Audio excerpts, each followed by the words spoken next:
Yes, people. We are back live. We are back live on the Sarcasm City TV YouTube for another Manchester United Arsenal show. Joined by my Don TJ is in the building. Yes, TJ, what are you telling me? You good first and foremost? Bro, I am fantastic. Too blessed to be stressed, as our friend Jacob would say. My manager, get out of jail free card. Can't wait to talk about that. I was just reading up on it actually, and I was sitting over here like laughing just because it's an actual joke. But bro, I'm great. Big up the chat, big up everybody. It's been a good day, been a good week. Too blessed to be stressed. How about you, man? You good? Love that, man. Too blessed to be stressed. And yeah, I'm gonna use that one as well. Too blessed to be stressed. I'm all well and good. Big up to everyone that is currently locked in as well. Like I said, Manchester United Arsenal show. So please keep all your comments and questions, Manchester United or Arsenal related. TJ already mentioned the Arsenal part. What will be the main part of the Arsenal part of this show? Mikel Arteta cleared of all charges in regards to his comments after the Newcastle game. Unfortunately, I got to talk about Manchester United and his foolish link to Graham Potter, which is just absolute nonsense in my world. In my opinion, sorry, and I'll be giving my full thoughts on it, so don't worry about that. But let's run up the likes first and foremost. Whether you're watching this live right now or watching this back, hit the like button on the video. Make sure you share this across all of the socials as well, all social media apps you are active on, and subscribe to the channel, Sarcasm City TV. And when you subscribe, make sure you hit the notification bell. Links to TJ's channel, link is in the title. Big up to T.O. in the cut, says big up Flawless and TJ. Big up my guy Ele, says large up Flawless and all my dons in the world of sarcasm. Big up to Ravage, good to see you in the chat. Big up Javi, Spooby as well. Eli bigging up TJ, big up to H. Also, T.O. says, Arsenal lawyers are brilliant. Did you see their defense they used? So you know what, TJ, you smiling, you spoken about this. I know you were looking forward to speaking about this again. So the floor is yours. Like I stated, Arteta cleared of all charges. Thoughts? They're chalking it up to a translation issue. So essentially, they're saying that, and correct me in the chat if you want to chat, but they're essentially saying, and I read this on Sky Sports and The Athletic, that he got off because of translation issues. He has a tentative grasp on the English language, apparently. So when he called the call a disgrace, he meant, oh yeah, no, it was just bad luck. Like they're literally saying, because desgracia in Spanish apparently means all bad luck, unfortunate. Whereas in English, it means that's a disgrace, like that's a joke, that's an absolute. We know what he meant. Yes, of course. That's what I was gonna say. Go on, you know what he meant. Bro, we all know what he meant. It's an absolute joke. It's a farce. Okay, let's stop. The real reason is he has these guys by the balls. The PR around VAR, around refereeing decisions this Premier League season thus far has been one of the main storylines of the Premier League. So that's why they're like, oh no, we don't want to punish him because he said what everybody was thinking.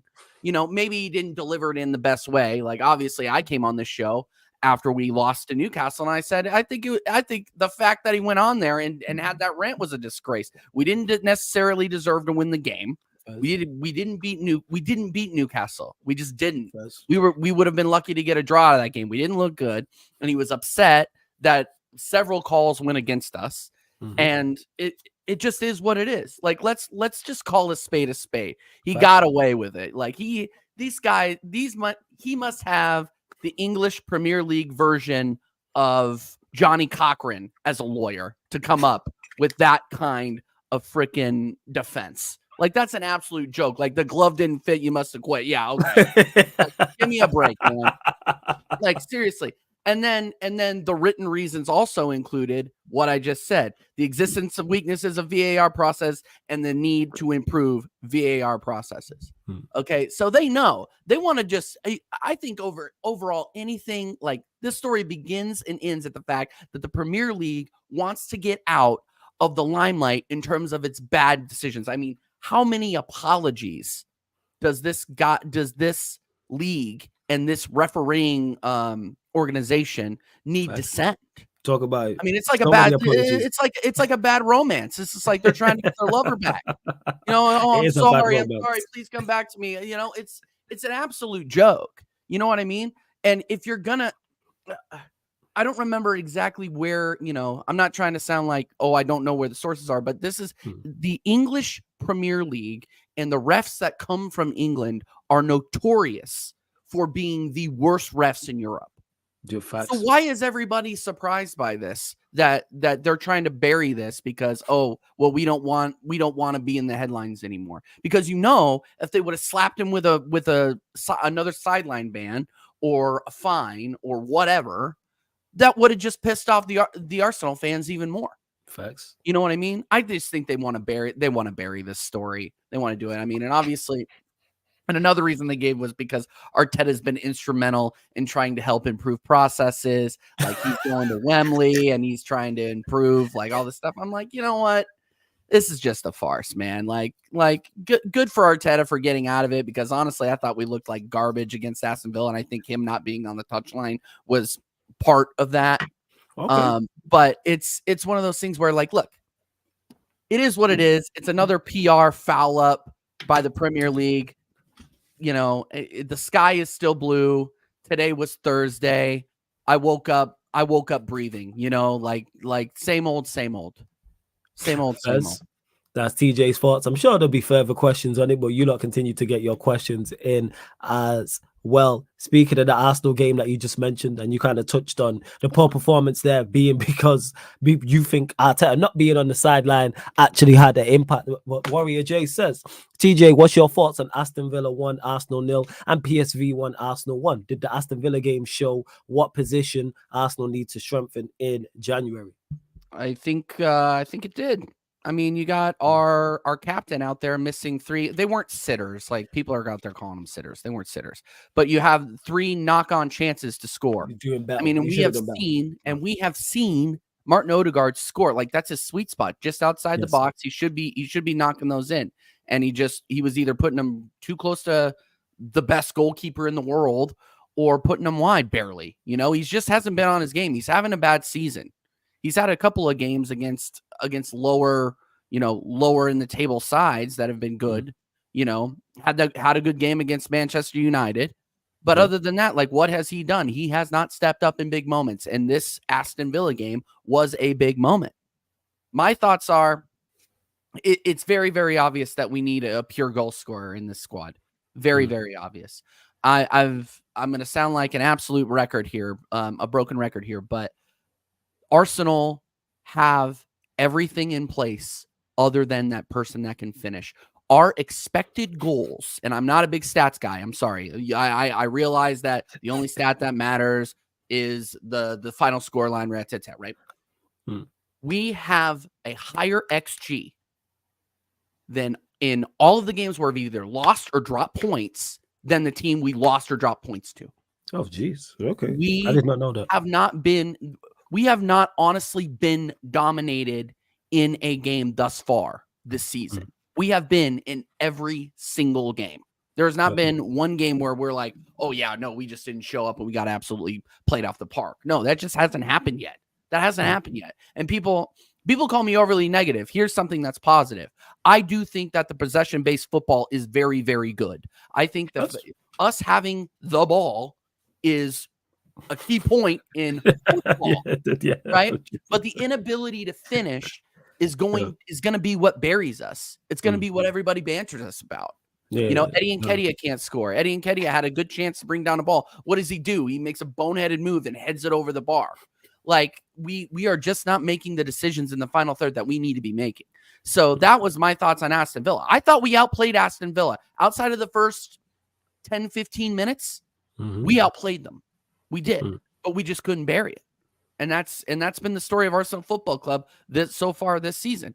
And as for the PSV, I mean, we were playing the kids, and that just shows you, or not the kids, we were playing the bench, and that just shows you that we have not solved the bench problems. Yeah, we haven't.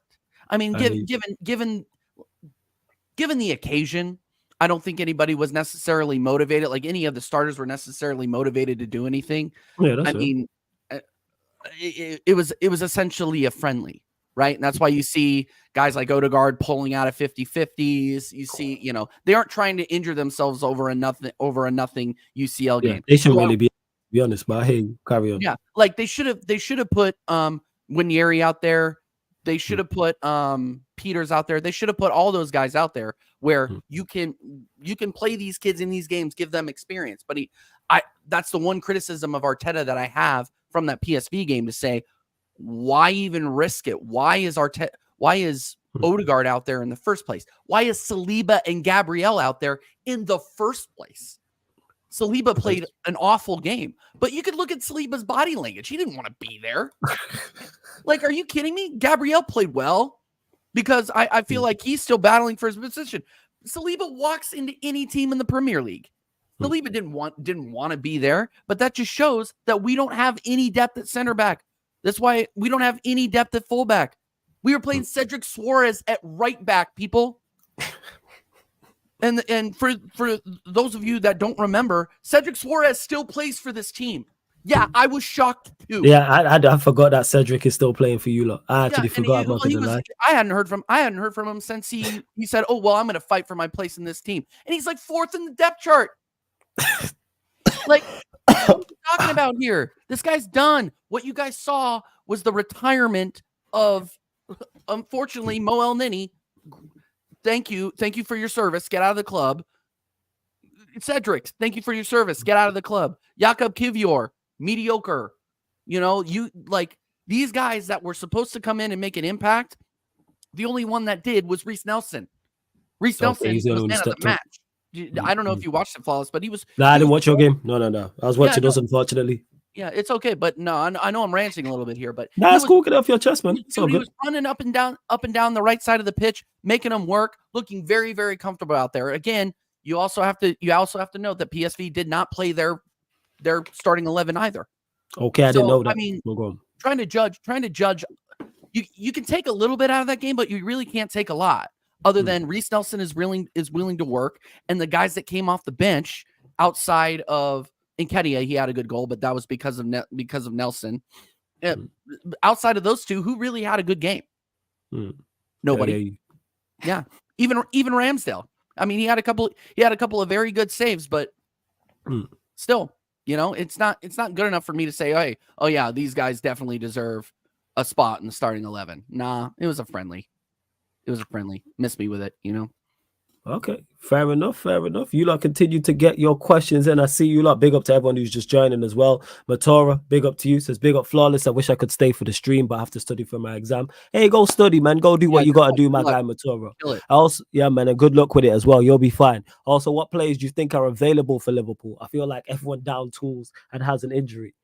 That's a great question. There is a lot of missing players. I wouldn't go as far as to say the players are down in tools. Like, I don't think of Maguire as down in tools, because he wants all the he has two things. One, he has a rational confidence, so he'll fully think he can make the difference at an Anfield. And two, he wants to get all the game time he can get, in my opinion. So he's going to be out there regardless. In regards to Shaw, I wouldn't say he's down in tools with his injury, because we're used to Shaw getting injured. We know what he's like. That's nothing new whatsoever. Bruno's the only one that who, in my opinion, you can legitimately claim and say, yeah, he ducked it. I don't think everybody else that has injured has been injured. Like, Eriksen's been injured. Casemiro's been injured. Martinez has been injured. Mount's rubbish. So it makes no difference whatsoever in regards to the vast majority of the players who are not available. And the team pretty much picks itself.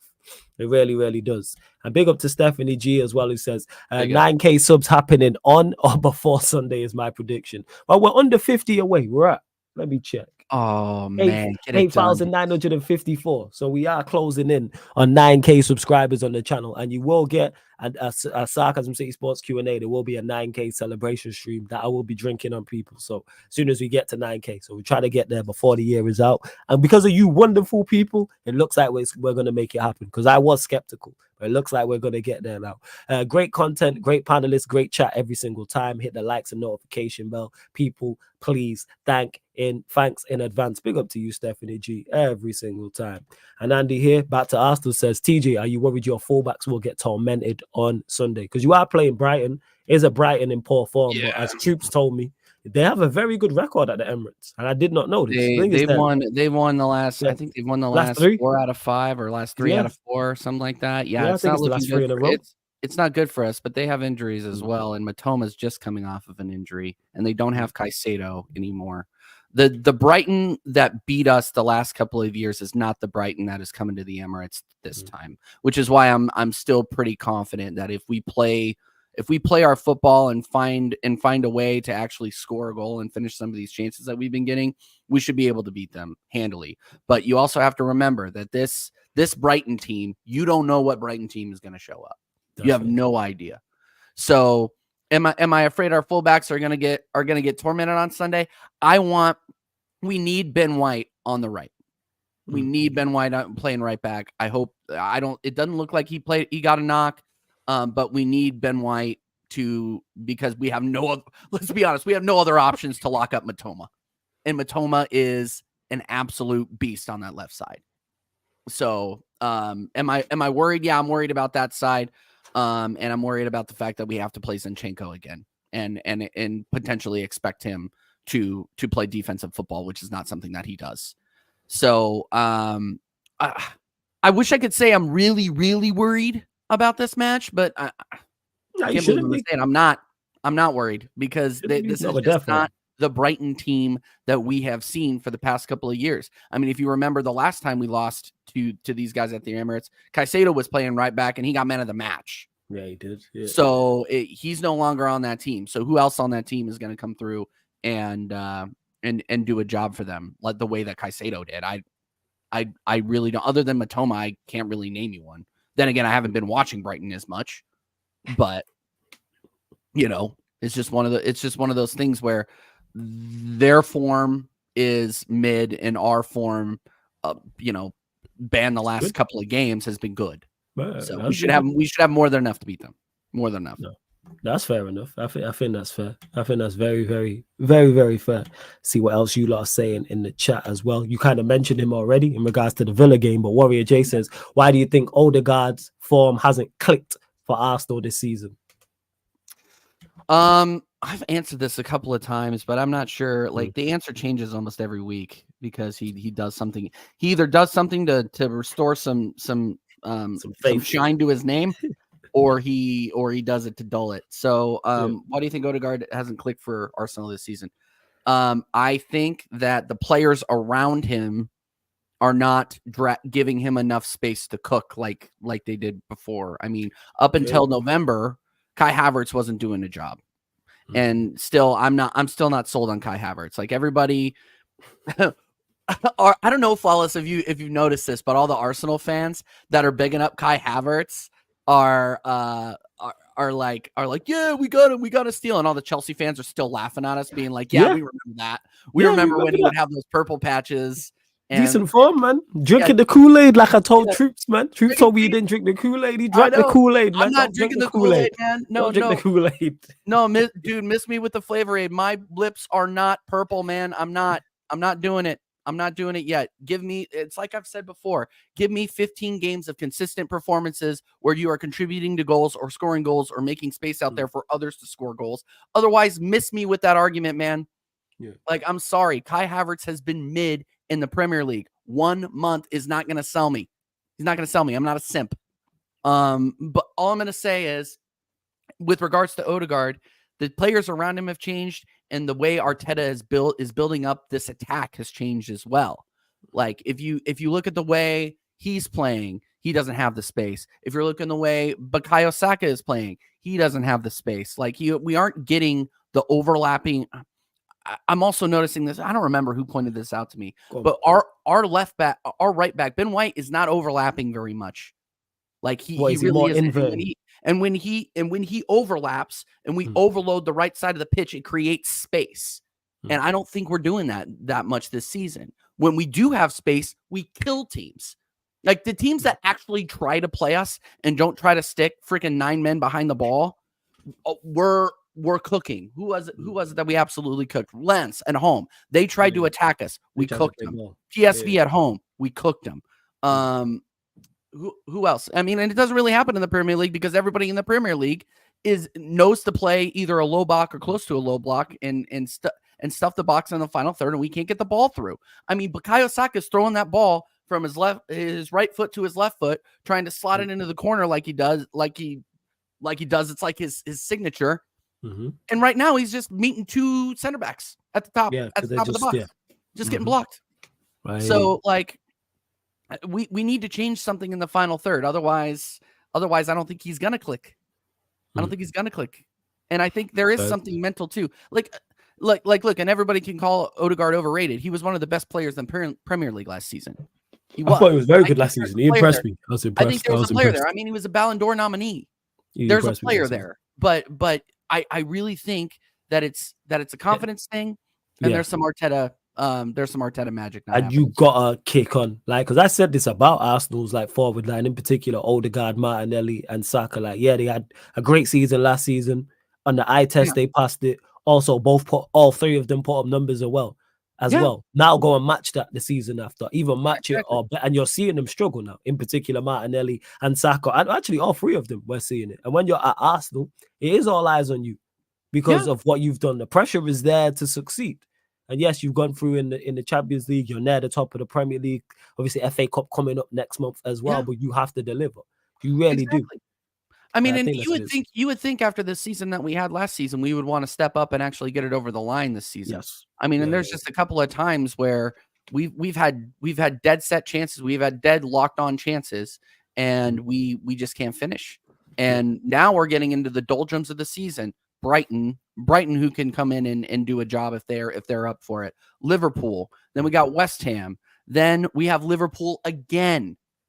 Like you guys got in the FA Cup. Yeah, you played them third round. We have to play Liverpool 3 times this season. It's like Man City last season. We had to play them 3 times. It's just like we are not getting any luck on these draws. So like it's one of those things where if we get past Liverpool at the Emirates, which I think we can, anything can happen if we're playing anybody at the Emirates. But who are we going to draw after that? Is Arteta going to actually take it seriously? You know what I mean? It's one of those things where the next 2 months are make or break for us. If we don't perform and we don't get points where we don't think we're going to get points, I mean, title charge is over. All right, Fez. Let's see what else you lot are saying in the chat as well. AJ says, question for Flawless. Are you worried? What are you saying? Please. The fact that you said please in the sentence makes me laugh. Please. Are you worried about the rumors that Sir Jim really, really likes Graham Potter, considering Ten Hag seems close to the sack? Yes. I think it's a horrendous idea. I don't understand. I don't see any positive to a Graham Potter coming to Manchester United. Ten Hag getting sacked is definitely a step in the right direction. But then if we go and sign Graham Potter, who we watched fail in a very similar predicament at Chelsea, that's what don't make no sense to me about this. I said this yesterday. I'll say this on this live stream. I'll say it on future live streams.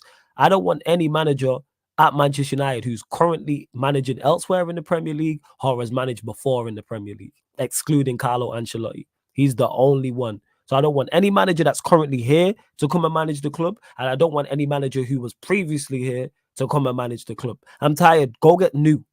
That's what it is. Go get something fresh. So go get something new. Go get someone with new ideas. And you're already under immense pressure coming to Manchester United. Graham Potter, if let's say it does happen, not only is he under pressure because he's at Manchester United, he's also under pressure because of what happened at Chelsea. That is instantly a talking point. And we watched him fail in a similar circumstance. Bear in mind, he had some of his people at Brighton with him. So this whole thing that he knows, is it Brailsford or whatever it is, and that's his guy. I don't want Graham Potter. I'm good on that. I really, really, really don't want Graham Potter. I am blessed on that. I don't need Graham Potter at Manchester United. I think it's the managerial, it's the Mason Mount of managerial appointments. I look at this how I looked at our signing Mount.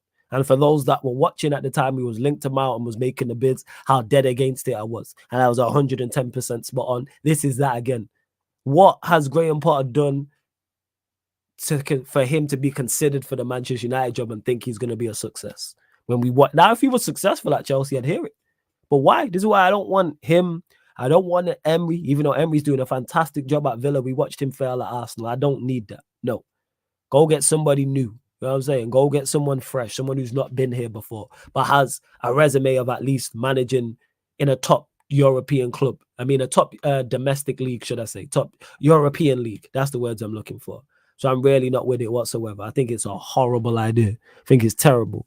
And this just goes to show, like, in regards to, I got you, Monta. I check my WhatsApp. This just goes to show what, like, why I'm dead set against this Jim Ratcliffe thing. Dead set against it. Big up CJ as well in the cut. I'm just not with it whatsoever. I'm sure there'll be more questions also on it. Jason says, if Saka and Odegaard are as good as people say, they need to step up and adjust and stop making excuses for them. Meant to be world-class players for you guys. Your thoughts on this? Because I touched on this as well. I think that that's a little harsh. I mean, you got to inject some context into this as well. Right? I think it was Eli in the chat there said that we are playing a more defensive game, which is true, but we still need to be finishing these chances that we're getting into. So, I mean, it's a combination to where, I do think Saka and Odegaard are as good as people say they are, but they have to be put in position. Sometimes they have to be put in positions to score, right? I don't think that the football that we're playing right now is very attack minded, right? Mm-hmm. So where, yes, I will give 50% of the responsibility to Odegaard and Saka, right? If you were talking to any Arsenal fan at this time last season, you would be like, oh, Odegaard and Saka, soon to be world-class players. Right now, they're not looking like it. And half of that is on the manager, and half of that is on them. And the reason I say it's on the manager is because, guys, we are not scoring goals in open play. The type of football that we are playing, I think we're 4th in the league in goals. How many of those goals are from open play? I bet you we have more goals from set pieces and penalties than any other team in the league. Somebody correct me on that. Somebody feel free to correct the stats on that. But if you have been watching Arsenal this season, it has not been the fun, free-flowing football that we were able to watch last season. Yeah, we were scoring goals, but we were also leaking goals. Up until the Luton Town game, we were the best defensive team in the league. Yeah. Least expected goals against, least goals against. Mm-hmm. So it's one of those things where the style has changed. So I'm hoping this is where, Arteta is playing chess and we're all out here playing checkers, out here playing blocks or Jenga or something. Like where he is actually planning to say, okay, this defensive football, while it's not pretty, is going to get us over the line in some competition. And I'm not saying we're going to win the champs. I'm not saying that. I would say if we got to a semi, I would be excited. I would say that's a success for our first time back. But we have to win a trophy. We have to. Yeah, you've been saying this from the jump. You have to win. You have to win something. Because Andy, speaking of that, says TJ, the next 2 weeks are key for Arsenal. Let's say Arsenal are trailing 6 to 7 points. I'm presuming he means off the top of the league. Does Arteta get backed with big spending in January? Because you have been linked to Tony, but they're saying that it could be Tony on loan you're going for because of FFP. Yeah, I mean, it was the same reason why we had to go get a loan for Raya first. Was Brentford were cutting a deal, and I mean, he was looking. Who was it? Raya was looking the other way. We were interested. Raya definitely wanted to play for Arsenal. Brentford cut us a deal because, and my buddy Yeti said this because I was arguing with him, saying, "Oh well, Brentford, he wanted to come over here, and Brentford could have kept him, but Raya didn't want to stay there." I mean, it's the same thing with Tony. Tony doesn't want to play for Brentford. He's on his Instagram twerking for Arsenal. I'm surprised hopefully he doesn't injure himself twerking, throwing out his back for us, because he's literally on Instagram saying, like watching the games. Like he's saying like literally he's watching the games like yes, that. Jesus. Yes. I don't remember which one it was. I think it was the Luton Town match or the Lons match before, but when we were killing them 6-0. But yeah, no, he is on Instagram literally watching our games, guys. He wants to be at Arsenal. So I would like to answer this question. I think as soon as I read that question, I knew Flawless was going to highlight it because that's a tough one.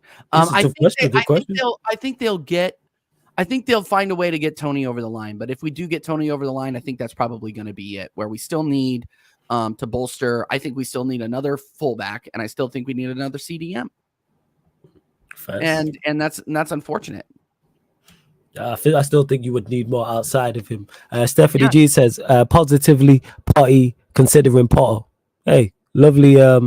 What's the word I'm looking for when it's letters? And is that alliteration when you use letters back to back? I think it's alliteration anyway. Well, it is now, people.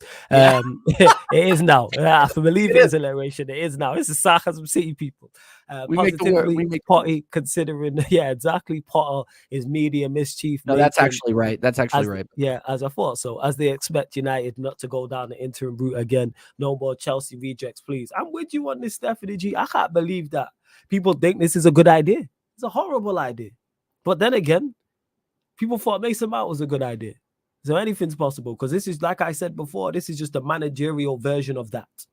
When you look at him as a man, it's like, what does Graham Potter offer and what has he done previously for you to go, yeah, you're for Manchester United, the next Manchester United manager. And even worse than Mount is you're under even more pressure because at least Mount injured. There's other players around. Like the manager can't get injured.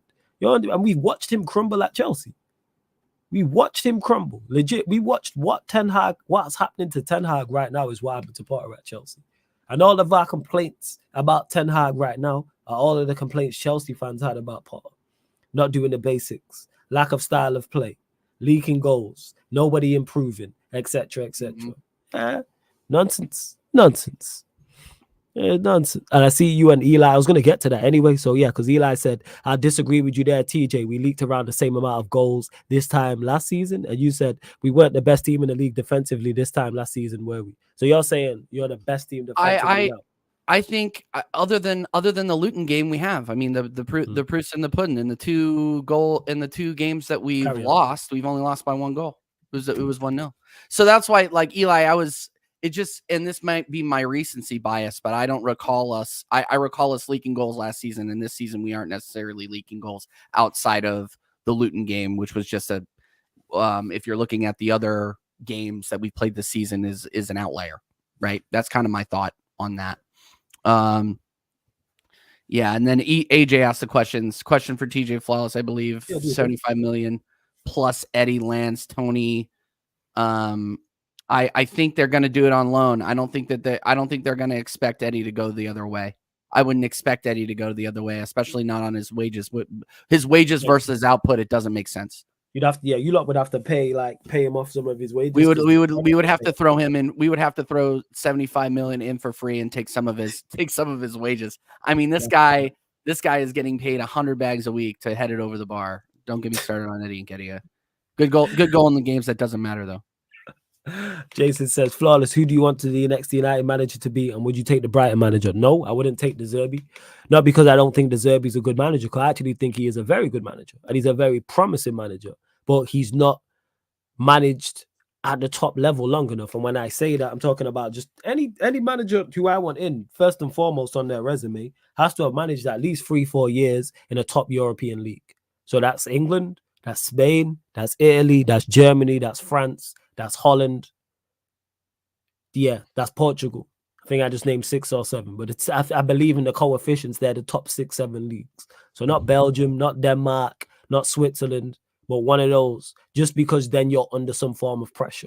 So like, for instance, we spoke about this yesterday, the Sporting manager, Ruben Amorim, I believe his name is. He's someone who's not him in particular, but his resume I can look at and go, all right, that makes sense.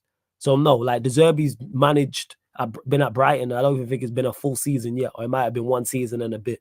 Like, I need more than that. In regards to who do I want the next United manager to be, I already said short term, I take Flick.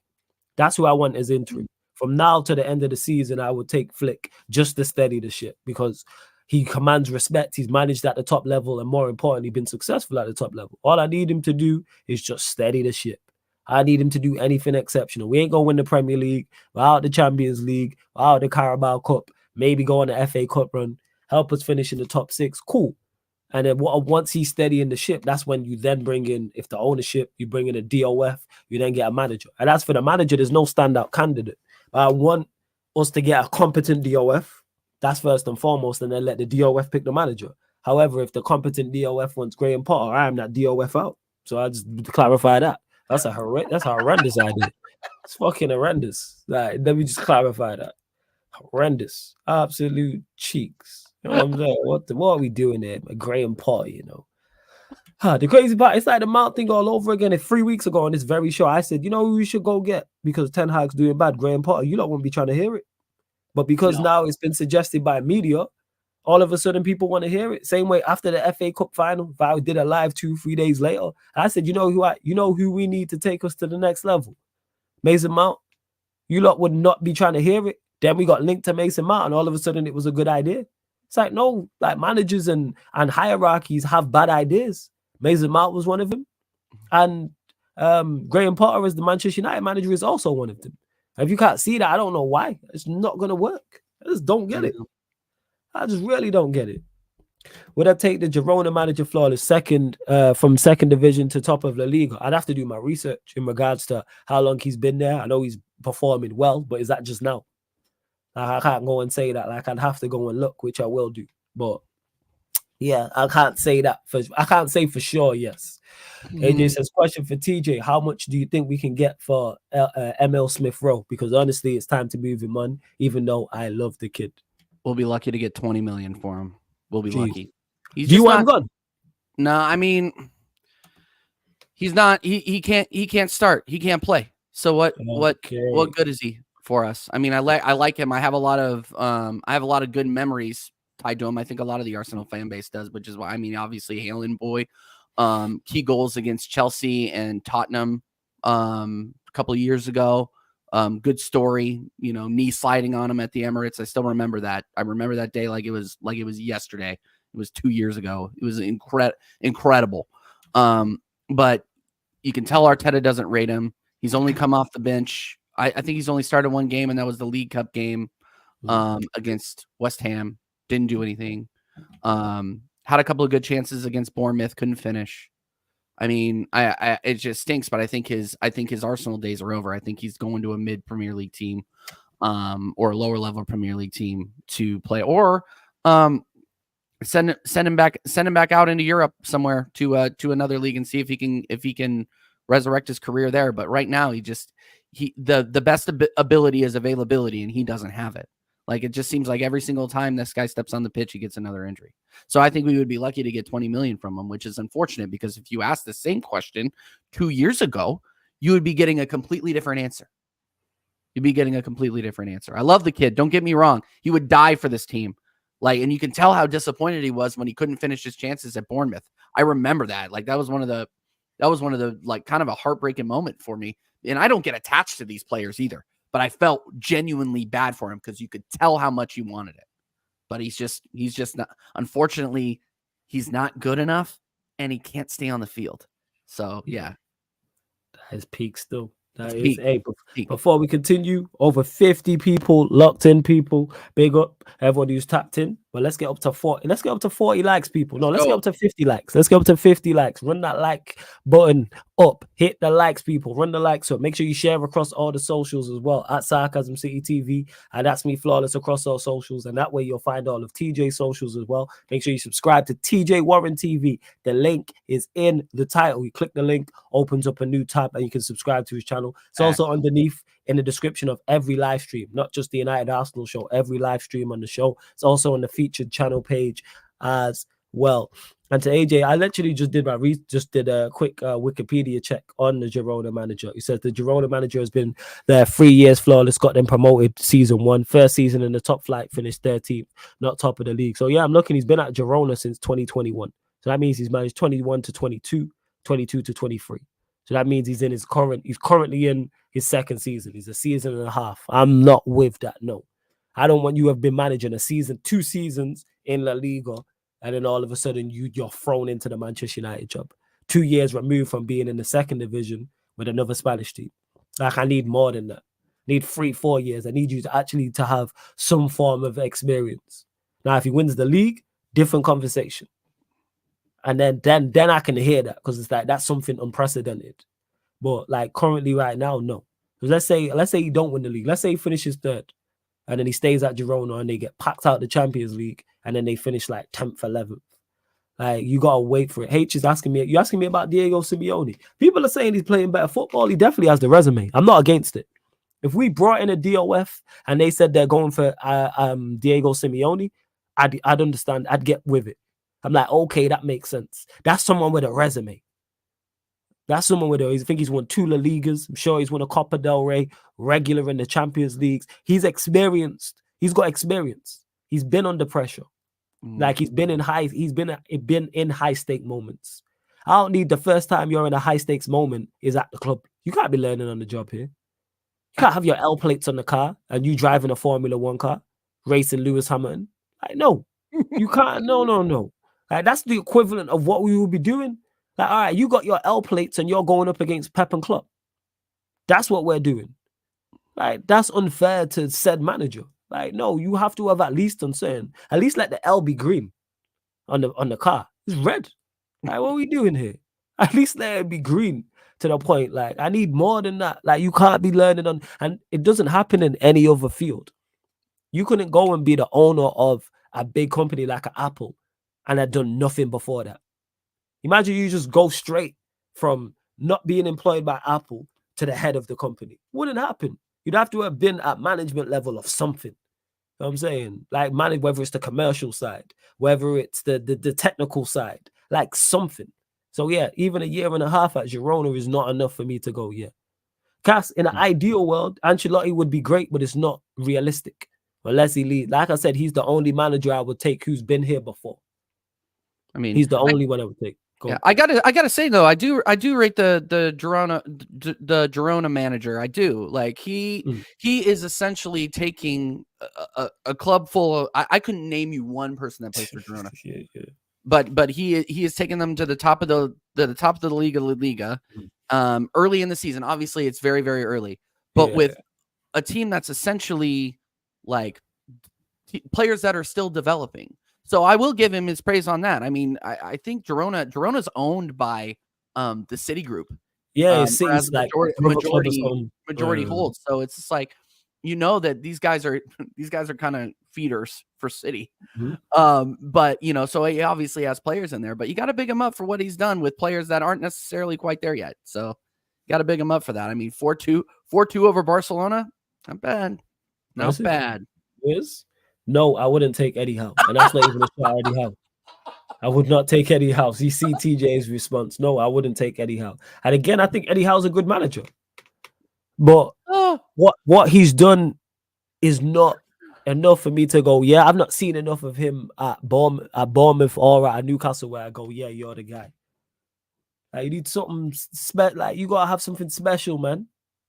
Like, to be managing Manchester United where I go, yeah. Like, for instance, let's take the Girona manager. If he wins La Liga and then someone turns around to me and goes, I want him as the manager, that makes sense. That's something special he's done. Whether he wins it or not is a whole different conversation. But if he beats Real Madrid and Barcelona to that league title, guess what? Hats off to him, and I'd hear that. Because that's a special feat. Now, is it a fluke? Is it a one? Well, it can't really fluke, but is it a one-off? It would be seen after that. But yeah, you have to have done something. You can't just be a Manchester United. Like, what are we doing here? Would you take no trophies for a bit but have a style of play and a whole rebuild? No, because those two things don't go hand in hand. You can win in a rebuild. You can win trophies in a rebuild because we did it last year. Ten Hag was at the start of his rebuild and we won a trophy and reached the other domestic cup final. So no, I wouldn't. United spend enough money and invest enough in the team to do all of those things you mentioned. So in regards to 1, rebuild, 2, have a style of play, and 3, compete for second tier trophies. I'm not talking Premier League and champs. FA Cup and League Cup, this world guy got jokes, you know, and these men are joint 14. Taking the absolute This is absolutely ridiculous. Yeah. Who let Will in here? Yeah, facts. He actually said he weren't even going to show up, the joke man, and here he is. Big up my guy, Will. Now. Flawless, what do you trust Potter to do phase 1 and 2 of the rebuild? Also at Chelsea, didn't have pre-season with the team. No, that's no excuse. Having a pre-season is no excuse for what he did at Chelsea.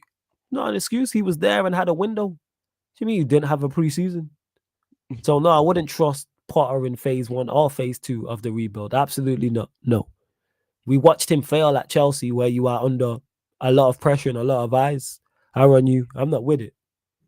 Yeah. I want to bring something up, Flawless. Some fans talk about Ten Hag and how he's not given time and that, but they want to compare him to Klopp's reign so far. But here's the difference with this, Sheik, and people love to miss out important facts. There's a thing called credit in the bank. And that's when Klopp went to Liverpool. He had that. You know why? Because he won the Bundesliga twice with Borussia Dortmund. Because he reached the Champions League final. That gives you credit in the bank. Had Ten Hag done those things, I go, you know what? Let's give him time because he can maybe turn this around. It's like when people talk about, oh, Sir Alex, and we gave him time. Sir Alex Ferguson also had credit in the bank. He won a Scottish league with Aberdeen. It's a record that still stands to this day, people. I wasn't even alive back then. 99.9% of you lot probably weren't alive when that happened. It still stands to this day. I don't think there's been a winner outside of Celtic or Rangers. He also won a European Cup with Aberdeen. So therefore, you get credit in the bank for that. Bear in mind, he didn't beat no dibby teams. Man beat Real Madrid. Like, just go do your research, people. Even though it wasn't the European Cup, it's still a European competition. That's the equivalent. Imagine it right now if Emery with Aston Villa won the Europa League and Real Madrid were in the competition. And let's say Bayern Munich were in the competition, because I know he beat a couple good teams in there. What would we be saying about Emery and all the flowers we'd give him, and rightfully so? But the point I'm making is crediting the bank. That's why you'll forgive managers failing at points. So let's say this Girona manager beats Ancelotti to the league title. Will I still take Ancelotti? Yes. People say, well, he just got beat by a novice to the league title, because it's fucking Carlo Ancelotti and he has credit in the bank. He has been winning Champions Leagues longer than some of you lot watching have been alive. What are we talking about? Man won a Champions League in a rebuild. There's certain things as credit in the bank. And that's what it is with what Klopp has, what Pep has. Like, if Pep doesn't win the Premier League for the next 2 years, let's say he don't win it this year or next year, well, all right, we're probably going to win it the year after, because Pep has built. Once you win a treble, that gives you credit in the bank. That's why Pep can do certain things and Klopp can do. That's why Klopp can have the season he had last season. And there's not massive conversation in general, mate, because that would probably turn it around, because he's won a Prem and a Champs. Ten Hag has his credit in the bank is dried up, man. You want a Carabao Cup? Cool. I'll give you 2-3 months. That's it. That's why I was at bargaining. But hey, we move. Even regardless of credit flawless, he developed his style of play in the first 2 seasons. In the first 2 seasons, he went to a Europa League final and also a Champions League final. So progress was there, in my opinion. Exactly, Sheik. Not only did he play the way he was going to play with whoever he had, first and foremost. Secondly, you could see the progression, because they're reaching. There was an ongoing joke about him losing finals. But if you're reaching finals, that's a step. Now you need to eventually make that jump. And they did that. And as much as I love bantering and running joke about Ancelotti and Liverpool, Ten Hag is nowhere near in the Klopp ballpark. They're not in the same field. What are we talking about here? So yeah, no, I wouldn't. But we move. To why not? Who says, but no one top level is really looking at United like, yeah, I want that job. So United will have to gamble on a Potter or Ange or Emery or Rose. I don't know who that is. Flick, Zidane, etc. would not take the United job. Thoughts? You don't have to go and get someone at the top level. Why not? You don't have to go get someone at the top level to be successful, because this is where people get this misconstrued. Word to Jacob. Make sure you subscribe to United Spurs America as well. Word to Jacob every single time. I want a manager that does the basics. I don't need a top level manager to do that.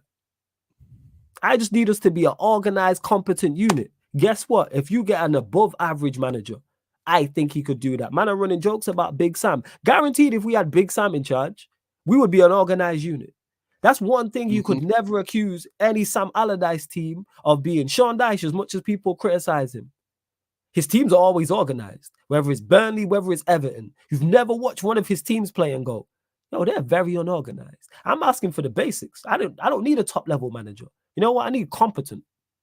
Give me the basics. Let's start at level 1 and then we build up. People talking about, champagne football, Premier League and Champions League. Whoa. Whoa. No. That's not what I'm saying. I'm saying make us an organized unit with a clear style of play and make us a top 4 side again and let us compete for the second tier trophies. So your FA Cups, League Cups, Europa Leagues. Ironically, the three trophies we've won since Sir Alex left. So we are more than capable of winning these trophies. We've won a Europa League. I believe we've won 2 League Cups and a FA Cup in that time. So we've won 4 trophies in the past. Well, he left it 10 years ago, in the past 10 years. And that's us being unorganized and incompetent. And not competent, sorry. So imagine we was competent. If we can win 4 of them trophies, we can get 4 in 10. Imagine we actually was decent and organized. Maybe we double that. Maybe we get 8 in the last 10. And then you build from that. Like, what are we talking about? Look at this Tom Little guy, you know, what a prick. You know what I'm saying? But big up, go subscribe to his channel as well. It's not about going to get a flick or Zidane. And I don't know where this myth has come from that a top manager wouldn't take the United job. Like, we don't pay top dollar. Where is this myth coming from? Like, when we signed Mourinho wasn't a top manager. Like, Ten Hag at the time wasn't seen as one of the better managers. We can get top managers, same way we can get top players, because we pay big money. We pay and when you do that, money makes the footballing world go round. That's why, as bad as we've been, we've still signed top quality. We signed Pogba and Zlatan with no Champions League football. Like, what are we talking about here? We will always do that. We signed Casemiro, and we signed Casemiro off the back of our worst season and after a 4-0 defeat to Brentford. That's the cachet of Manchester United. We lost 2-0 to Brighton at home, 4-0 to Brentford, and he signed he signed before the next game. Yep. It's like, that's levels. Like, let's not do this like we're not Manchester United in name still. We are Manchester. Don't take us for no Liverpool. You know what I'm saying? It's not that. Like, yes, we have some, but can we still attract great players? Yes.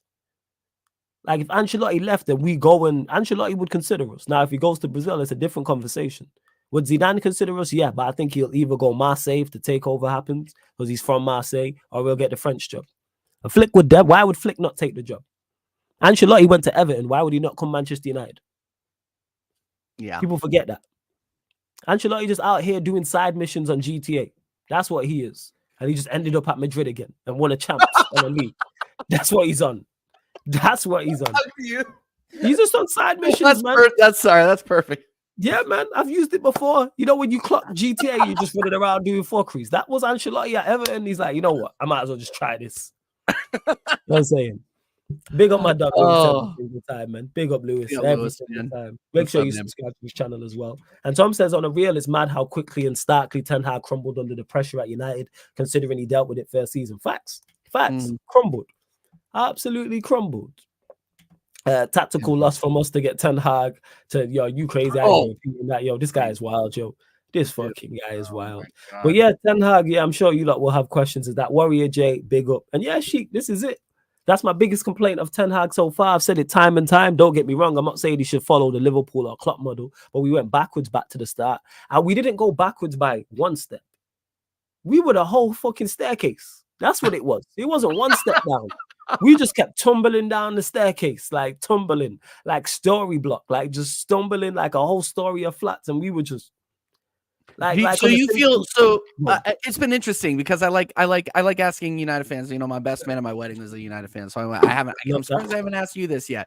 Are you more upset? Like, obviously hindsight's 2020 now, but are you more upset now with Ten Hag than you were with Ollie? Yes, because I know with Ollie it was just lack of just skill. Yeah, you know what I'm saying? You just not a good manager. Whereas Ten Hag, you've let the pressure get to you, and you think that Ten Hag is still a good manager after all of this? The reason why I say he's still a good manager, because I think he'll go elsewhere and still be a success. Like, he's been linked with Dortmund, for example. Do I think he could go Dortmund and be successful? Yeah.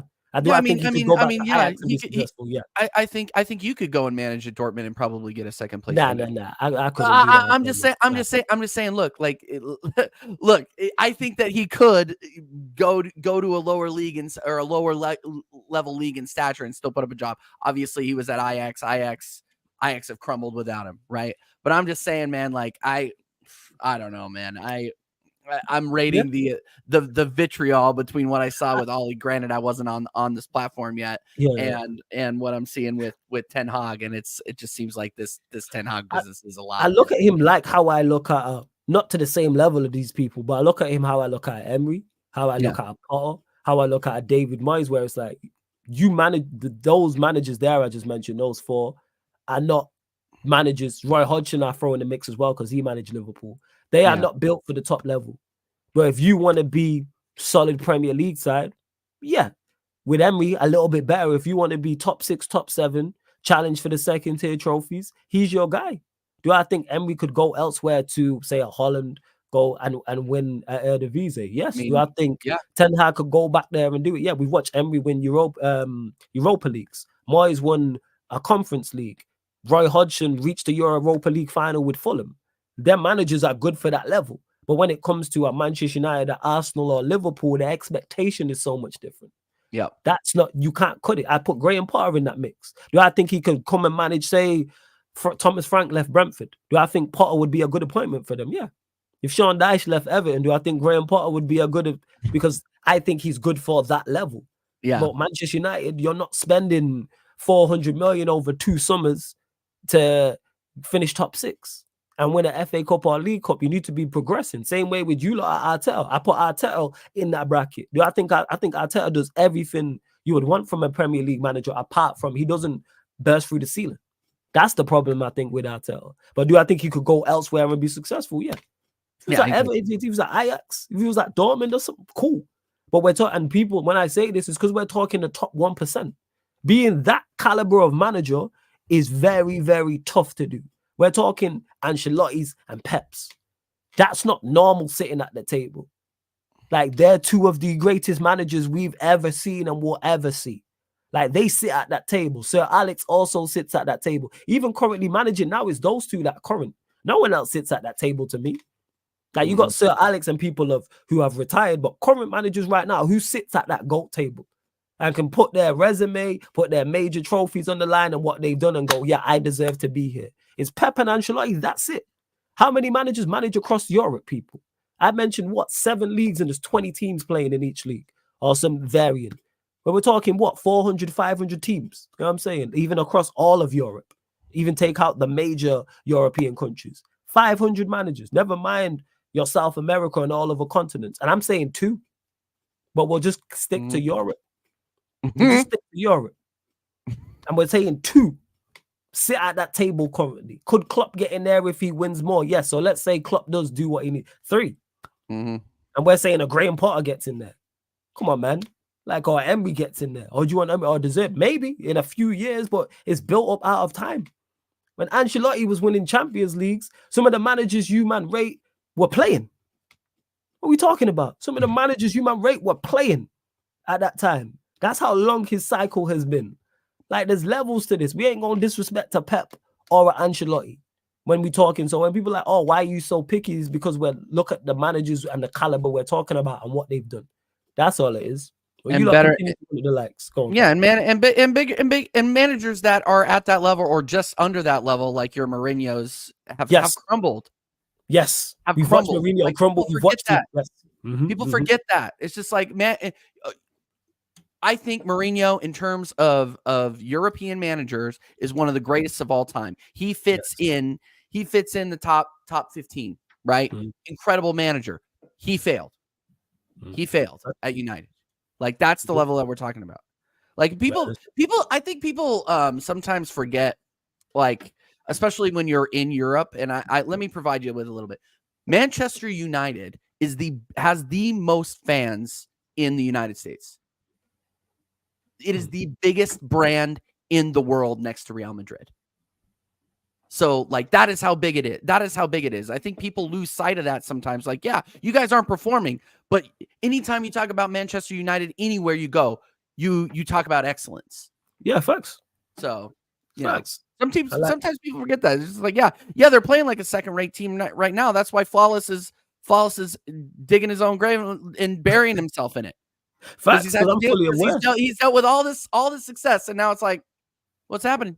This is what is left. And yeah, why not? I know you. Yeah, big up to Time to Shine in the cut as well. And I know you wasn't. Let me get to the. Yeah, you said you're not diminishing United. I mean that the turnaround is so big, United will need an Arteta 4 guy to clear out the favorites. But that ties back into what I'm saying. A competent manager does that. And when it's a clear out, I'm not even saying you get rid of everybody. Get rid of some, and then you stop playing players.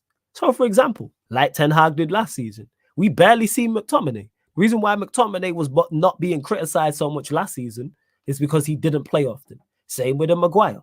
Those 2 are prime examples. Because when people say player power, I say that's nonsense. You know why? Because the manager's continuing to pick them.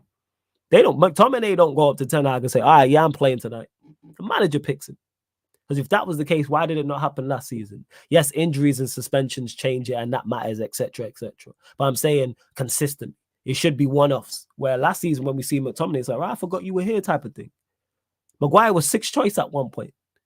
That's what a manager needs to do, and that's basics. That's nothing to do with playing good football. That's nothing to do with winning the league. That's nothing to do with winning the Champions League.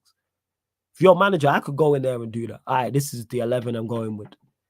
You man are not going to see pitch because, you know, you're just, I wouldn't say you're not good enough, but like, yeah, it's going to be very tough for you lot to get back in. FA Cup, League Cup is you at times, depending on who we're playing. Sub-appearance off the bench. All right, that's it. And he did all these things last season because our team was different. Because we had Martinez, who was new, Varane, who's just top quality, Casemiro, Ericsson. That's a new spine right there. That's a new spine. And then because we didn't spend this money in the past summer, well, it's come back to bite us because the spine is now his. Onana, Martinez, Casemiro, Ericsson, Amrabat, Mount, Højlund, and he gave Bruno the captaincy. That is your spine. And we look worse. And that's excluding your fullbacks and wingers. I've just gone through the spine of the team. That's all I've mentioned. But hey, people still going back this nonsense. And you got Liverpool fans in the chat talking about, yeah, I can't wait. I can't wait. Stephanie G says, why can't both Arsenal and United not produce top homegrown centre-backs? Because it's a tough position to play. That's why, Stephanie G. It's very, very tough. Yeah. It's very, very tough. I can't remember who's the last top homegrown centre-back United brought through. I can't remember. Who's for Arsenal? Who is it for you? I can't remember for us. Have we ever had one? Yeah, I can't even class Gerard Piqué because he came through at Barcelona and then we had him and then we sent him back. We've never had one. I would say it's just it's very tough position to fulfill. That's what it is. Well, you could add centre forwards into this as well, Stephanie G. Here, I had to look it up just to make sure that I wasn't losing it. But Tony Adams is the only one I could think of. Tony Adams, like literally the only one. Tony Adams, that's it. Yeah. We gotta go back to the 90s. Cass, I swear we did. I swear we signed Steve Bruce. He didn't come through the academy. We signed Steve Bruce, I believe. Saying she said to Fadil, she said produce top homegrown. And it's just tough just to clarify, it's tough to produce top homegrown talents in general. Like I've just spoken about with the managers, the players are like that. We're looking for the top 1% of players. We're looking for the top 1%. So 99% of the players are not good enough for Arsenal or Liverpool or Chelsea or Manchester City or Manchester United. Yeah, we signed Bruce. I thought so. Yeah. That's it. Yeah, Brown, you could argue for them. Yeah, you could argue Wes Brown, and even he was more of a fullback. I would argue that that's the center back position is a position you really have to hone. Like it's not something that I don't think it's something that you can develop in one place and just and especially in the Premier League expect to just walk into a Premier League team. Yeah, and say, oh yeah, no, I'm going to play Premier League. I'm going to play center back, one of the most difficult positions in the game, without having to develop it somewhere in the lower leagues and getting all that time. I just don't think it happens. See, and now you lot are just naming center backs. She said top, T-O-P, T-O-P. What are we talking about here, man? T-O-P. If I could remember the phonetics, I'd say in phonetics. T-O-P, man. What are we talking about? What is T in phonetics? I should know this because I've worked in call centers. I'm trying to remember. Let me actually Google this. You know, always got me Googling the craziest stuff. I know it's Oscar Papa, but I can't remember what T is. Hold up. Here we go. T in phonetic alphabet. What is T? Oh, yeah, it's Tango. There we go. Tango, Oscar, Papa. That's what she says. Top homegrown. You might mention him. Wes Brown was more. Rob Holding. You guys are taking the piss. Get out of here. Yeah. They just taking liberties. They just fucking take. They knew what it was gonna take. They knew it was gonna. Shout out to Watford every time. Will they got rid of Ollie? You know what I'm saying? So shout out to Watford. Them 2 late goals, and then they were singing Ollie's at the wheel. Well, that's some man's manager. We should have kept. AJ says, question for TJ, please. Because the FA Cup third round is Liverpool, we saying will Arteta, basically, he's asking, will Arteta throw it away because it is Liverpool? Or do you expect him to go for it? He'll go for it. It's Liverpool at home. We have a chance to win this. He'll go for it. I have a feeling. And then you And if he doesn't, that pretty much solidifies me being Arteta out. So there you go. Right, go for it. And I mean, it is. This is what you guys. This is what you people wanted. This is what you people wanted. TJ, are you Arteta out? Is he Arteta out? We'll see. After that FA Cup match, we'll see. Huh? Bigger fish to fry, exactly. Bigger fish.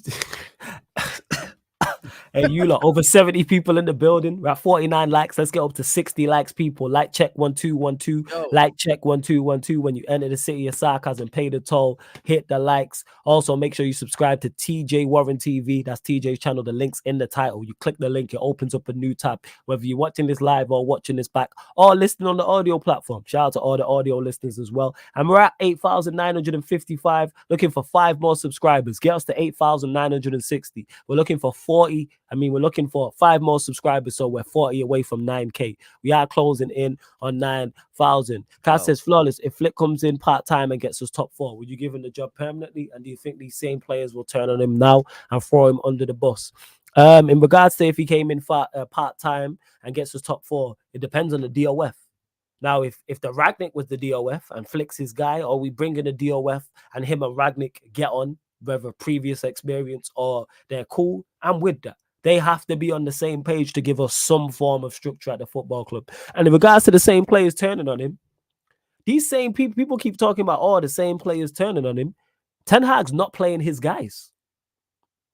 We played Galatasaray in a must-win game away from home, and he had, I believe it was either 4 or 5 of his signings on the bench. So he's not even, I've said this before, he's not even dying with his soldiers. So that tells you either they've given up on him or he's given up on them, which is the wrong way to go. If I've signed players, I might at least die with them and go, you know what? There's a way to lose. We just go that rather than the players who you were trying to get rid of. Maguire and McTominay, for example. Martial. What are we doing here? So no, I don't think the players will do. Players can't, no players going, you got to rule with an iron fist. Because RSV says, Flawless, if Flick comes in, he'll scrap his own principles and will just play pacey counter-attacking football like Ragnick. The players will turn on him and throw him under the bus. For the first part of this, if Flick does that, that's his own fault.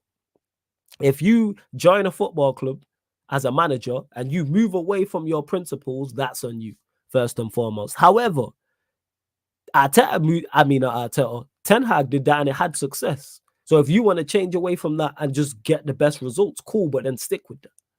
So one or two things. You do one or two things. Either stick to your principles or you work with what you have for the time being and implement that. And in regards to the players returning them and throwing under the bus, you are the manager. If you give players instructions and players don't follow instructions, you don't play them. And I guarantee next time you ask them to, that's why TJ's laughing. I guarantee they will follow your instructions the next time. Guarantee. Or I can't get my instructions across. Don't play, man, then. It's like having a child. For anyone who's a father out there, any females watching who are mothers out there, if your kid doesn't do what you want them to, if your kid doesn't follow your instructions, what do you do to that kid? Punish them. Whether they're a toddler, whether they're slightly older, whether they're a teenager, whatever the case may be. I'm sure all of us here have been disciplined. When I did bad shit, do you don't think my mom and pops disciplined me? Yes. And guess what? It's learned behavior. All right, don't do that again. Because then such and such is going to get taken away from you. So you can do that with grown adults. So this whole thing about, players will throw him under the bus. Don't play, man. I'm telling, man, play the ball short. Man keeps kicking the ball long. Guess what? Don't play him. Don't play him for 2 games. Guarantee next time he gets on that pitch, you're going to play that ball short. Discipline. That's all it is. Players will follow instructions because they want to play. But it takes bottle and it takes balls and it takes heart to do that to a quote-unquote big star, if that's the case. Which I think is nonsense. Like, you can't just roll over and just play dead. So, yeah, I'm not hearing that. Obviously, I don't know enough about Flick to say whether he would or he wouldn't, but that's any manager. That's basic management 101. Like, shout out to you lot with the bigger fish to fry. It's all mad. You know what I'm saying? Still hurts. I don't think it'll ever stop. Yeah. I don't think it ever will. Shout out to every single time in that. If bigger fish to fry, it's all in our hands. Like, that's just legit what it is. When I met him, I told you I met him in DC when he was out there. I should have shook his hand and be like, you know how much you hurt me. Like, you don't know who I am, but do you know how much you hurt me? Shout out X, man. For real, man. He hilarious, man. That he is hilarious. Yes. Flawless TJ, I've been meaning to say this. Wow. Thank you for making me welcome in your community. Glad I can support two of the best football channels on YouTube. Hey, salute to you, AJ. Great mod. And everyone's welcome, man. Great guy. Yeah, man. We welcome all here at Sarcasm City, man. Everyone's welcome in the city. To get kicked out of the city, you got to do some fuckeries. That's it. We welcome all United fans, Guys. Arsenal, Chelsea, Liverpool. Jacob is here, guys. Come on. Jacob is here. Ryan is here. Ryan's here. Ryan is here. Winter Surfer is here. Like, this tells you all you need to know about the characters we have here. Like, come on, man. We welcome all. We welcome all. Flawless says, Anthony been decent recent, or is the bar just so low? The bar's low. Because he took on a couple players. I couldn't believe my eyes against Galatasaray. He picked up the ball. He was in our half. He faked, dropped the shoulder on one guy, went past another and got fouled. I was like, oh, shit. Right. So, yeah, and he played well. He played decent against Chelsea. But like that's it. But the bar is low. I'm still needs to be moved on. And that's a prime example of what I'm talking about. Let's say we can't move on Anthony, argument's sake. Don't play him. You don't have to play him. Simple as that. That's the same as you can do a rebuild and a clear out with players still there who you don't want. They just don't see the pitch. Look at Ange with Eric Dyer. Even with injuries, he don't get in the squad. Nope. Jez has said this many a time. We have injuries and he doesn't make the squad. Because Ange is putting his foot down and saying, yeah, you're not good enough to play. So you can do that with anybody, even with injuries. Man played Emerson Royale and Ben Davies as centre-backs away at the Etihad. And Eric Dyer is available. It's not like he's injured. Yep. But we're moving. Yes, keep it respectful in the chat. 110% people, or you will be blocked. Yes, Continue to run up the likes. Also, big up to Jason McNeil. Hey, my favorite super chatter, because the way you had Hassam on ropes and the Back Again podcast live, yo. Them 2 or 3 super chats had me rolling. Big up to you. He says, how we doing, lads? Great content as always. Big up. And I got a big up as well. I almost missed it, this one. I'm OTG. I think it's just a sticker, but much appreciated for the donation regardless, man. Love for the super sticker. Big up for the super chat as well, Jason. Of course, if you lot want to make sure we get to your question, super chat and we'll get to it. Right, 51 likes. Let's go up to 60 likes. Final few questions before we close out. Well, we've already touched on it, so we'll go there, TJ. Brighton at home. You should be. You kind of mentioned you were confident, but more detail upon it. Yeah, I mean, I'm confident. I mean, we're gonna leak a goal, I think, but we should beat these guys. My prediction is 3-1. And somebody in the chat asked for a starting 11 earlier, so I'll throw mine out there. Raya in goal. He'll be back. Not that Ramsdale really did great, but I mean, Raya's really gonna have to fall off for Ramsdale for this whole conversation to happen again. So it's gonna be Raya in goal. Zinchenko, Gabriel, Saliba, White, that writes itself. Tommy is still out. He's going to be out until February, I believe, which is unfortunate because he was just turning on too. I would expect to see the Rice, Odegaard, and Kai Havertz midfield. A lot of people are going to say, hey, why not Trossard? I mean, they both played poorly against PSV. So I think we need to stop starting Trossard out of our natural position, start bringing him on again as that impact sub on the left to replace Martinelli when he runs himself into the ground. That guy does not stop sprinting. Then we got Martinelli on the left, Saka on the right, Jesus up top. Same old. Let's just get the job done. I think it's going to be a 3-1. Again, the person that concerns me the most from Brighton is Matoma. Obviously, Danny Welbeck can do a job as well. So we'll see.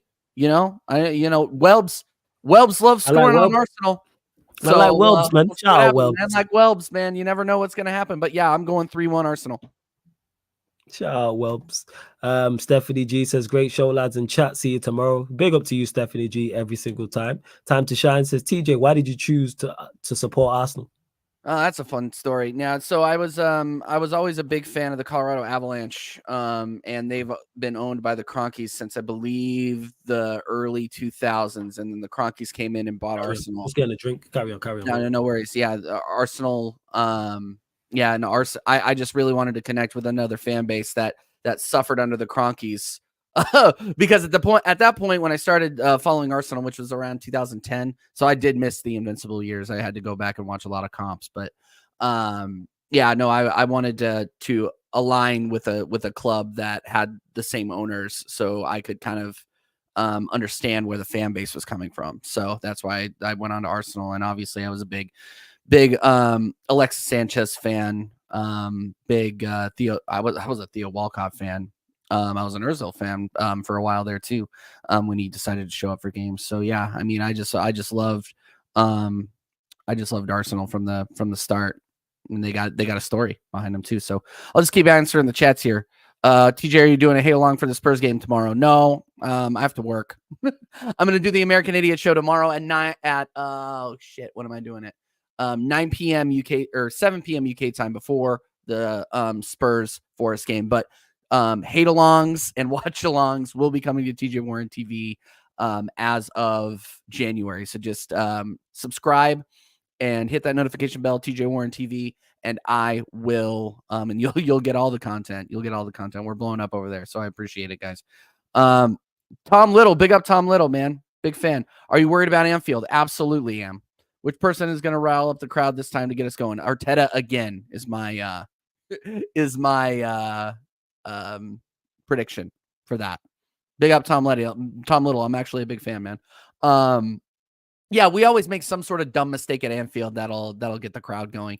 We've killed you guys dead twice, and then woke you guys and literally woke you guys back up from the dead, like literally clear. Like I'm not looking forward to Anfield. If we get a result from Anfield, I would say I would take a draw right now. I'm not gonna lie to you. I would take a draw right now at Anfield. So yeah. No, I would. No, I'm answering Tom's question. Yeah. Hey. You preaching to the fucking choir. Give me a 1-0 loss. You know what I'm saying? Right now. Exactly, bro. Yeah. Carry on. Yeah, no. How was the no, I'm just answering questions from the chat here. Let me see this. Let me see this last one. Yeah, reckon Mikel's gonna get the speakers back out. Dude, if we haven't learned how to play at Anfield by now, we are done. We're done out here. So yeah. And then TJ, a fan of all those players, and now it's turned to Nketiah. Tough times. Yeah, I know. Yeah. Yeah, we went from Alexis Sanchez and Pierre-Emerick Aubameyang to Eddie Nketiah. So yeah, there's been some rough weeks, that's for sure. Geez. Hey, big up to Jason for the super chat. Jason McNeil says 4-1 Arsenal. Brighton off of the back of a tough game. All right, fair enough, Jason. Big up to DJ Crane, who says great show, flawless. The man with the iron channel. Many try, but they can't outwork you. TJ, my guy, fellow Arsenal, and the legends in the chat. I see AJ. I see you. Hey, big up to the super chat. Much love for the kind words as well. Crane every single time. Yeah, man. Big up DJ Crane. Appreciate the super chat. Let me know where you're actually super chatting from. Obviously, I can see it's the American, some US, but where in the US? Let me know, man. And that's to everyone in the chat as well. Love to know where everyone's calling and watching from, I should say, because when we run the fan calling shows, get people from all over the world. So, but big up for the super chat, and like I said, love for the kind words, man. Appreciate it as well. And look at Tom. I just seen that comment as I scrolled up about big up yourself, my guy. Reckon Mikel is gonna get the speakers back out. Hey, Tom, we're going back on pro clubs if you're about as well, you joke, man. So let us know. I'll add you to the party. We will be redirecting from here back over to the pro clubs, trying and get our brother team, you know what I'm saying, Jacob's team, SMFC, back into, get him into the elite division before the playoffs. So we have to do it tonight as well. Final few questions, though. Will says, TJ, are you doing a hate along for the Spurs game tomorrow? No. I answered this while you're getting a drink, but yeah, no, and I got to work tomorrow, but we are doing the American Idiot show. The guest is going to be that absolute halftime show performer on Husam's channel. We got Mike Doss coming on tomorrow. So the mustache himself, will be joining us. So tune in, guys. Tune in. Shout out to Mike Doss because he called into the fan calling show. Big up to him. RSV says, TJ, do you think Arteta will get sacked? Do you think Arteta should and will get sacked? So it's 2 questions in one. If Emery makes Villa finish above you, and obviously if Arsenal go trophyless again this season. So he's asked you if and should. Go on. The only way that he gets sacked is if we win nothing and we finish outside of Europe. Like he would have to. I think he would have to bomb out of the Champions League. And finish outside of the Champions League spots and not win anything for him to get fired, for him to even be talked about.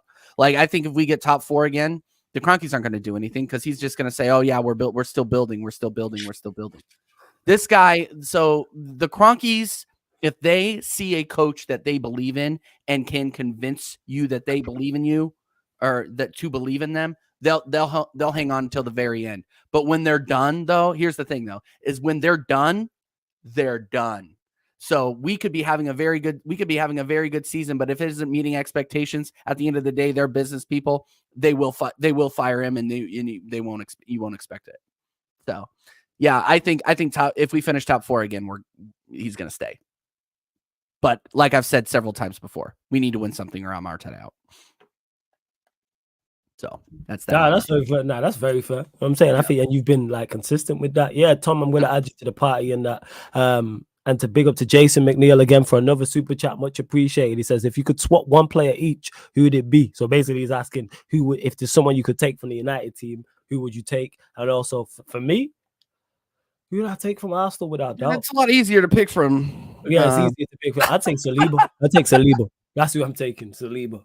Oh my! I take God. Saliba. Who would you? I'm taking Saliba. Oh. No, you know what? I would take Varane because we need it. We need a center back. I'd take Varane just because we need a center back, not necessarily because, not necessarily because I like rate him, but we need somebody so badly, and there's really nobody else on the United team that I would take. Casemiro. Yeah, Casemiro. Yeah, I take Casemiro, but I just think Casemiro, Rice, Odegaard. You know what?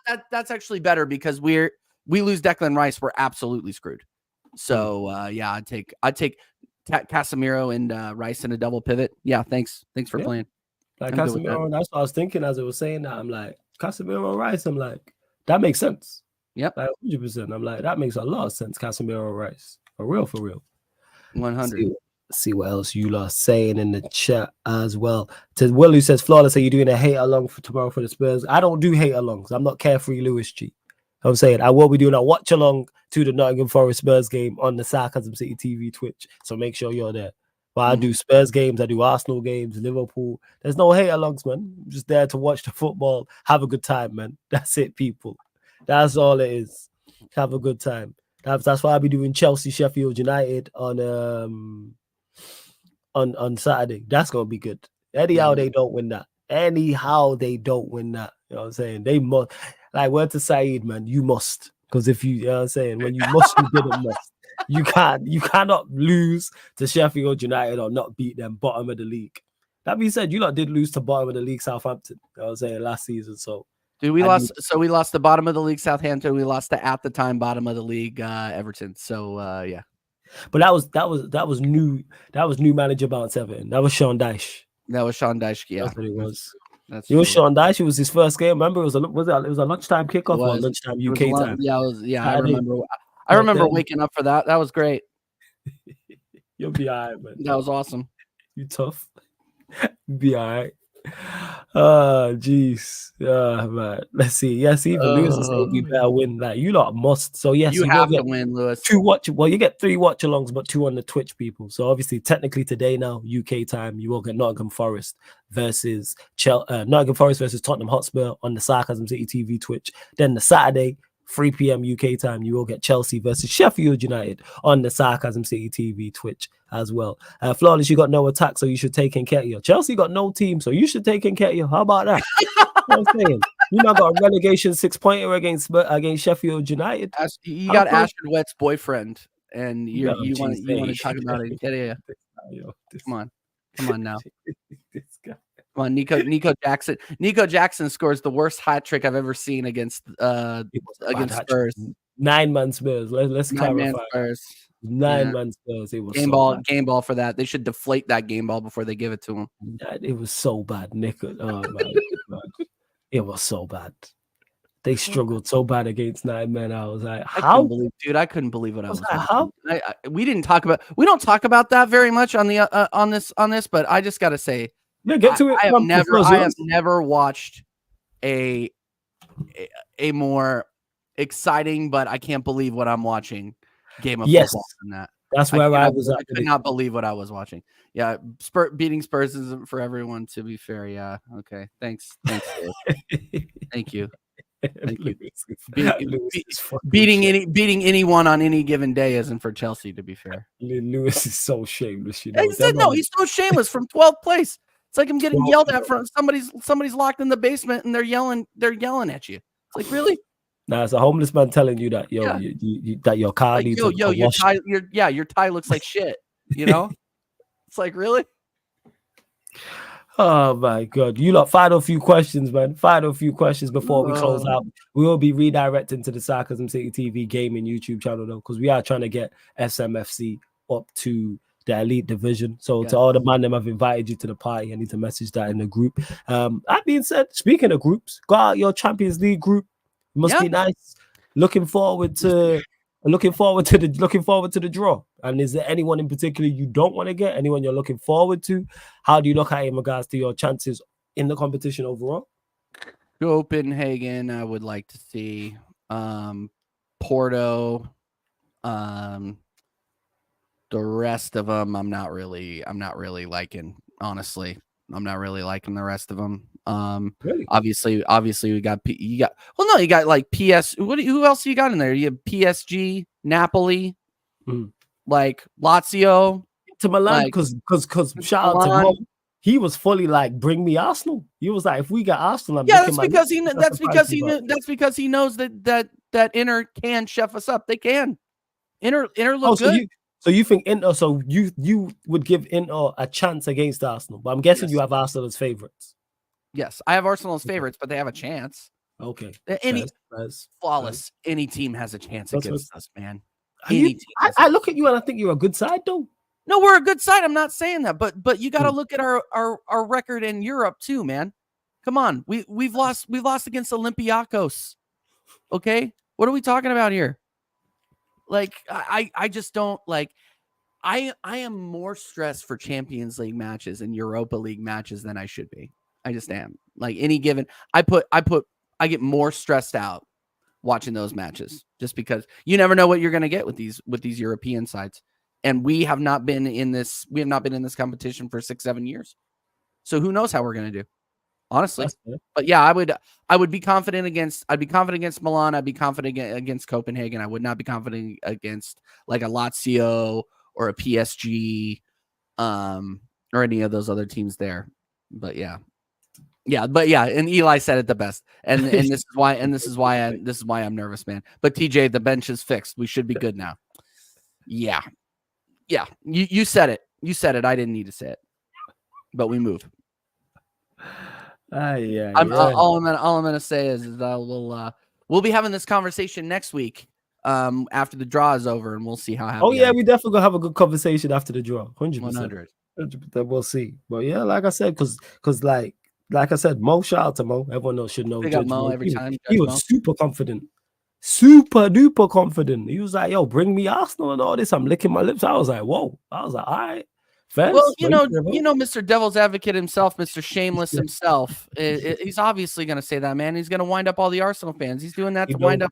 And that's the crazy part. He did all that and then tried to blame me like it was my point, like it was my fault. And he was like, see, I'm trying to be serious, and Flawless is laughing. I'm like, yo, you just said you're licking your lips. You said outside of, I think he had Arsenal second. He was like, who else was it? There was a team in front. And he was like, I take them. And then he was like, outside of them, then you. I was like, whoa. I was like, because I think Arsenal are at a good side. I wouldn't be trying to draw them in the Champions League. That's just me personally. Well, you know, it's just one of those things where once you've had your heart broken so many times, it's hard to have confidence. I think that's where it comes from. But I mean, we should get into the final 8 at the very least. And then after that, I mean, it would be great for us to make a semi. That would be. I said that already. If we can make a semi, I would consider it a success. I would. Okay. But of course, trophies.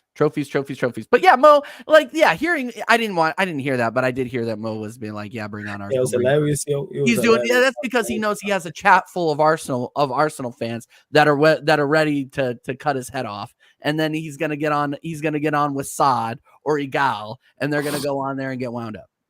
That's because I said that to him. I was like, what's it? I was like, the footballing universe, we need Arsenal versus Inter Milan, man. I need that now. In that draw, I need that. Because of everything he had said, I need that. The content, The content will be peak. The content would be absolutely peak. Like, I'd bring him on here with you. And No, exactly. No, we would just bring him on with a bunch of Arsenal fans and just let him. It's like, you know what? It's like pulling a fire alarm in a crowded room, bro. Like, that's just what it's gonna happen. You're just gonna lock the door. You're gonna have one door that's open, and you're just gonna watch the chaos happen. It's exactly what would happen. This is what it is, yeah, dude. Yeah, imagine Bayern play Arsenal. I need that, man. They can't play him this time, but they can play him. We can't play him next. Yeah, no. If we, dude, Harry Kane coming back into the Emirates, no. The specter of Harry Kane coming back. I need that, man. I need that. It would be great. I need storylines. Bro, it's for the storylines. It's for the drama. It's for the soap. That is European football, bro. It is what it is. And I've said this. I've said this several times. And once we get out the group stage, man, it would be the most Arsenal thing to happen for Bayern Munich to come in and win, 9-2 on aggregate because Harry Kane's in the side. But yeah, we'll see. Yeah, I'm fully with it. But before we close out, people, let's run up the likes. We're at 59. One more. Get us to 60 likes. Go. Again, make sure you subscribe to TJ's channel, TJ Warren TV. The link's in the title. TJ, let them know where they can find you, what you got coming up, all that good stuff. You can find me over on TJ Warren TV. We got the show tomorrow. We are going early tomorrow before the Spurs Forest game, 7 p.m. UK time, people. So before you come over to Sarcasm City Twitch, come over to TJ Warren TV, hang out. We got Mike Doss coming on the American 80s show. You got me, Dal. I believe Connor's going to be there too. So come over and hang out with us. And then you got the match reaction coming up for the Brighton game on Sunday. That's Sunday morning for me. So Sunday afternoon for you lot in the UK. And then again, you can catch me here every Thursday. You can catch me over at Staffy TV for the American Waffle Show, which is really picking up steam, by the way. I gotta say, Staffy absolutely killing it this week. Absolute jokes with Staffy this week. Jacob picking up steam too, man. No, it's been great. That show has been awesome. So if you have not subscribed to Staffy TV as well, I think that's going to be like the American Big Six, bro. It's going to be great, hilarious when we get on there. The jokes, trust. It's really great content creators on there. So. Yeah, man, every time. So you lot know where to do. If you're supporting Sarcasm City TV, you have to be supporting TJ Warren TV, man. Like I say, he's a part of the channel, people. So make sure you go support to him, man. You know what I'm saying? Make sure you go support everything he's got going on. But like I said, we are going to redirect and go straight over to the Sarcasm City TV gaming YouTube channel to try to get our brother team, you know what I'm saying, United Spurs of America, Jacob's team, into the elite division before the playoffs, people. What have we got coming up today? I may do a fan calling show on here. 5 p.m. people. May do a fan calling show 5 p.m. You will definitely get on the Twitch, like TJ mentioned. I've mentioned the Nottingham Forest versus Tottenham Hotspur watch along on the Twitch. So that's on the Twitch. It won't be here. Then following that, you'll either get a Man United or Man United analysis at Anfield, people. So either be Manchester, it's yourself for such a prick. It's Manchester United Liverpool show or the Manchester United show, people. And then Saturday, what have we got coming up Saturday? Obviously, I mentioned it, Chelsea versus Sheffield United on the Twitch. Then you'll also get the Manchester United Chelsea Spurs show. So another crossover of Man United Ballers at the Bridge. Talking at Tottenham Talk. Then Sunday, fucking Doomsday. Liverpool versus Manchester United. That watch along will start 4 p.m. You know what I'm saying? 4 p.m. What's your score prediction for that? What's your score prediction for that? Hey, even though I said I just called it Doomsday, 1-1 Manchester United. There you go. And then following that, people, after I probably get baptized on Back Again podcast on the pre-record, 12:30 a.m. or 1 a.m. for for the Sarcasm City Sports Q&A. To Surfer and Spooby as well. Are you man about for clubs. Hey, Tom, how about you getting a party instead of trolling me and my team all the time? Make sure you go subscribe to Tom 6-0, Little's channel 6-0, as well. 6-0. But I say, if you think Sheffield United going to score 6 at the bridge first, yeah, go on. What are you saying, TJ? No, Surfer. I'll acknowledge you when you start getting me the ball more. All right, that's all. That's all. I'm there in the center. That's all I'm saying. It is, but yes, I've just gone live right now on the gaming channel, so let me just redirect you lot straight to that. But again, subscribe to TJ Warren TV. Big up all the audio listeners as well. If you're on Spotify, if you're on iTunes, Apple Podcasts, SoundCloud, wherever you get your audio podcast or wherever you listen to music, we will be there, people. Surfer, let us know if you're jumping on the what's it called, on the pro clubs as well. But yes, we are gonna redirect straight over there. So hit the like button and subscribe on your way out of here, and hit the like button and subscribe as soon as you get over to the gaming channel, Sarcasm City TV, because we're aiming for 350 subscribers. We're gonna redirect straight over there. But love to everyone that's locked in. This has been the Manchester United Arsenal show. Man United podcast meets the Gonna Talk from the Arsenal podcast live on the Sarcasm City TV YouTube. Big up for tuning in. And Cass, Tom's my guy. He just trolling. Don't worry about it, man. He just trolling. That's my guy. Shout out to Tom. Big up.